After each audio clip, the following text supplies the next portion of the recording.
Hello. Hello. हा Kothrud P आहे. हो.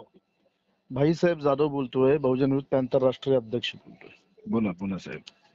आपल्या पोलीस स्टेशन मध्ये काय प्रकरण झालं? ती दलित मुलगी आली होती तिच्या संदर्भात. त्यामध्ये औरंगाबादला एका मिसिंग महिलेचा तपास चालू होता. हम्म.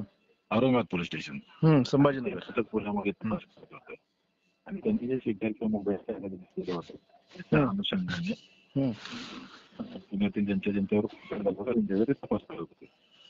त्यामधील एक मुलगी कोथरूडला असल्याबद्दल त्यांना माहिती दुसऱ्या मुलीने दिली. त्यानुसार तपासाला कोथरूडला आले होते. आमच्याकडून त्यांनी कायदेशीर मदत घेतली. त्याला पोलीस स्टेशनला आणून त्यांनी तपासणी केली, माहिती घेतली.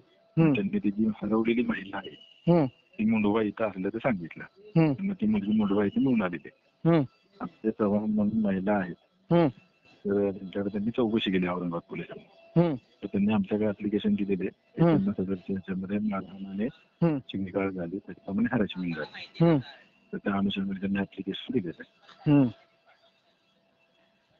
नाही, पण त्यांना कुणी अधिकार दिले एवढे घाणेरडे बोलायला? त्या मुलीचं म्हणणं असं आहे की अक्षरशः तिला वेशा, रांड अशा प्रकारचे शब्द तुमच्या महिला अधिकाऱ्यांनी वापरले.